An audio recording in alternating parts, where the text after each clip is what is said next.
হযরতে জাকারিয়া রহমাতুল্লাহ আলাইহি তার কিতাবের মধ্যে লেখেন, সুন্দর একটা ওয়াকিয়া ধরেছেন যে বড় একজন ওলি ছিল, যুগশ্রেষ্ঠ একজন বড় ওলি ছিল আব্দুল ওয়াহিদ ইবনে জায়েদ রহমাতুল্লাহ আলাইহি। তিনি প্রথম অবস্থায় দুনিয়া নিয়ে ব্যস্ত ছিলেন, দুনিয়া নিয়ে পেরেশান ছিলেন যে কীভাবে টাকা অর্জন করা যায়, কীভাবে জায়গা সম্পত্তি অর্জন করা যায়। উনি প্রথম অবস্থায় দুনিয়া নিয়ে ব্যস্ত ছিলেন। তিনি একদিন বাজারে গেলেন একটা গোলাম কেনার জন্য। তো বাজারে যখন যাওয়ার পরে গোলামের সাথে উনি যখন কথা বলতেছিল, কাজ কীভাবে করবে এই শর্তগুলো যখন গোলাম করে দিতেছি, আব্দুল ওয়াহিদ ইবনে জায়েদ রহমাতুল্লাহ আলাইহি গোলাম বলতেছে, হে আমার মালিক, আমি আপনি দিনের বেলা আপনি আমার দ্বারা যত কাজ করান আমি দিনের বেলা আপনার কাজ করব, কিন্তু রাত্রে আমি আপনার কাজ করতে পারবো না। এর বিনিময়ে আমি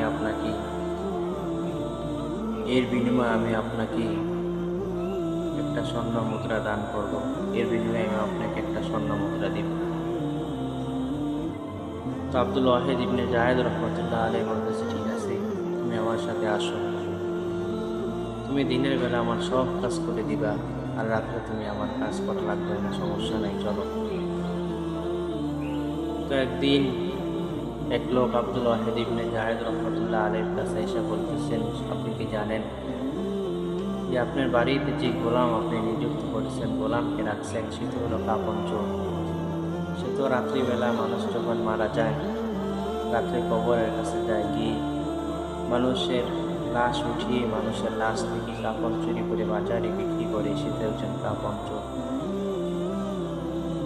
তো আব্দুল ওয়াহিদ ইবনে জায়েদ রহমাতুল্লাহ আলাইহি যখন এই কথাটা শুনলেন, ওনার অন্তরের মধ্যে একটা চিন্তা আসলো যে আমি তো একটা গোলাম, ভালো একটা গোলাম আমার কাজের জন্য নিযুক্ত করে রাখছি, কিন্তু তার নামে যে কথাটা শুনলাম এটা তো সহ্য করা যায় না, এটা তো আমার দেখতে হবে, এটা তো আমার চিন্তা করতে হবে। তো আব্দুল ওয়াহিদ ইবনে জায়েদ রহমাতুল্লাহ আলাইহি যখন এই কথাটা শুনলো, তো ওই দিনকার থেকে উনি গোলামকে পাহারাদারি করা শুরু করলো, যে গোলাম কোথায় যায়, কী করে, উনি সব কিছু পাহারাদারি করা শুরু করলো। তো একদিন আব্দুল ওয়াহিদ ইবনে জায়েদ রহমাতুল্লাহ আলাইহি দেখে যে রাত্রেবেলা তার গোলাম একটা কবরের পাশে যাইতেছে, কবরের পাশে উনি দাঁড়িয়ে দাঁড়িয়ে নামাজ আদায় করতেছে। নামাজের পরে উনি মুনাজাত করে আল্লাহ তাআলার কাছে দোয়া করতেছে, আল্লাহ, আপনি আমাকে একটা টাকা স্বর্ণ মুদ্রা দেন, একটা স্বর্ণ মুদ্রা দান করেন। তো আব্দুল ওয়াহিদ ইবনে জায়েদ রহমাতুল্লাহ আলাইহি বলেন যে আমার গোলাম যখন দোয়াটা করতে দেরি, আমি দেখি উপর থেকে একটা স্বর্ণ মুদ্রা রব্বুল আলামিন পাঠাইতে দেরি করেন না। তো আব্দুল ওয়াহিদ ইবনে জায়েদ রহমাতুল্লাহ আলাইহি বলেন যে আমি অবস্থা দেখে যখন চলে আসলাম, সকালবেলা আমার গোলাম আমার কাছে এসে বলতেছেন, আমার মালিক, আপনার কাছে যখন আমি কাজের জন্য আসছিলাম, আপনাকে আমি শর্ত দিয়েছি যে দিনে আপনার কাজ করব, রাত্রে আপনার কাজ করতে পারবো না, এর বিনিময়ে আমি একটা স্বর্ণ মুদ্রা আপনাকে দিব, আপনি নেন, স্বর্ণ মুদ্রা নেন। তো আব্দুল ওয়াহিদ ইবনে জায়েদ রহমাতুল্লাহ আলাইহি বলতেছি যে তুমি কোথায় আর আমি কোথায়, তুমি একটা গোলাম, তোমার এত বড় একটা আমল, তুমি রব্বুল আলামিনের কাছে চাইতে দেরি আছে, আল্লাহ পাক রব্বুল আলামিন তোমাকে একটা স্বর্ণ মুদ্রা দান করতে দেরি করেন না। তুমি একটা গোলাম হয়ে যদি তুমি রব্বুল আলামিনের কাছে এত নিকটবর্তী হইতে পারো, রব্বুল আলামিনের কাছে এত বড় দামি হইতে পারো, তাহলে তো আমিও তো রব্বুল আলামিনের কাছে দামি হইতে হবে।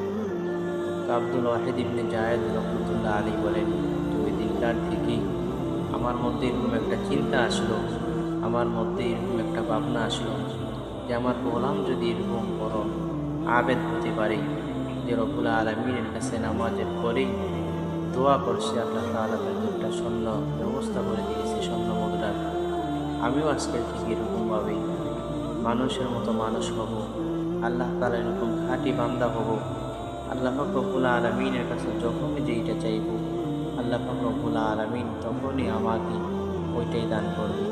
কিতাবের মধ্যে লেখে যে আব্দুল ওয়াহিদ ইবনে জায়েদ রহমাতুল্লাহ আলাইহি দিনকার থেকে দুনিয়া বিমুখ হয়ে গেল, যে দুনিয়া টাকা পয়সা স্বর্ণ মুদ্রা সব কিছু উনি বিচ্ছিন্ন করে লাথি মেরে উনি ওই দিনকার থেকে রব্বুল আলামিনের প্রতি ঝুঁকি হলো, রব্বুল আলামিনের প্রতি দাবিত হলো, রব্বুল আলামিনের ইবাদতে মশগুল হলো। তারপর থেকে আল্লাহ তাআলা ওনাকে বড় একজন কুলি হিসেবে নিযুক্ত করলো। ওই দিনকার থেকে উনি বড় একজন কুলি হিসাবে গ্রহণযোগ্য হলো এবং মানুষের মাঝে উনি পরিচিত হলো। উনি ওই দিনকার থেকে ওনার যে গোলাম ছিল, গোলামকে আজাদ করে দিল এবং গোলামকে বলতেছে, তুমি এর মাধ্যমে আল্লাহ পাক রব্বুল আলামিন আমাকে যে শিক্ষা দিয়েছে, আল্লাহ পাক রব্বুল আলামিনের কাছে আমি অনেক দুঃখিত। কারণ তোমার নামে একটা লোক অভিযোগ দিয়েছিল যে তুমি নাকি কাফন চোর। আমি তোমাকে দেখার জন্য তুমি কিভাবে কাফন চুরি করো বা ওই লোকটা যে তোমার নামে বিচার দিয়েছি, বিচারটা খালাস করার জন্য ভালো করে দেখার জন্য আমি গিয়েছিলাম। কিন্তু আমি রাত্রিবেলা গিয়ে দেখি তুমি কবরের পাশে দাঁড়িয়ে দাঁড়িয়ে নামাজ পড়তেছ, কবরবাসীর জন্য তুমি দোয়া করতেছ। আবার নামাজের পরে দেখি যে রব্বুল আলামিনের কাছ থেকে দোয়া করে স্বর্ণ মুদ্রা নিয়ে আসতেছ। যেন রব্বুল আলামিন তোমার মাধ্যমে